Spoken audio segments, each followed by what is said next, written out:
ఇన్ని ఫెసిలిటీస్ ఉన్నాయంటే ఖచ్చితంగా వామ్మో బడ్జెట్ కూడా చాలా ఉంటది అని అనుకుంటారు ప్రతి ఒక్కరి మాట విన్న తర్వాత.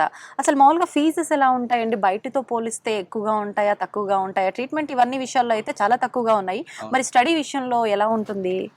మేడం నేను ఆల్రెడీ మీకు చెప్పాను, హ్మ్. మళ్ళీ చెప్తున్నాను. హ్మ్. It's a public charity university. అవును. సో ఫీజెస్ చాలా నామినల్ గా ఉంటాయి. Okay.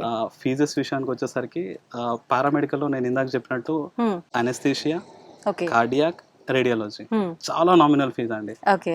Compare to other universities and other institutes హ్మ్. చాలా నామినల్ గా ఉంటుందండి. Okay. And affordable, Hmm. Very much affordable. Hmm. Like middle class people కి ఇది best option, like Ah. Paramedical కి రావాలనుకుంటే. అవును. ఎందుకంటే వన్ రూఫ్ లో they can experience all medical colleges. Hmm. MBBS అయినా, డెంటల్ అయినా, ఆయుర్వేదిక్ అయినా, హోమియోపతి అయినా, అవును. ఫిజియోథెరపీ, ఫార్మసీ మెడికల్ కి సంబంధించిన రిలేటెడ్ కోర్సెస్ అన్ని కూడా ఉన్నాయి. అన్నీ ఉన్నాయి. Like they can go to any hospital. ఆ. లైక్ ఏ హాస్పిటల్కి వెళ్ళైనా వాళ్ళు ట్రైనింగ్ తీసుకోవచ్చు. Hmm. లేదు ఇంటర్న్షిప్ మాకు ఈ హాస్పిటల్లో వద్దు, ఈ హాస్పిటల్ అనేది కూడా దే కెన్ చేంజ్. ఓకే. ఆ ఓకే. ఆప్షన్ కూడా మనకి యూనివర్సిటీ ఫ్లెక్సిబుల్ గా ఇస్తుంది. Hmm.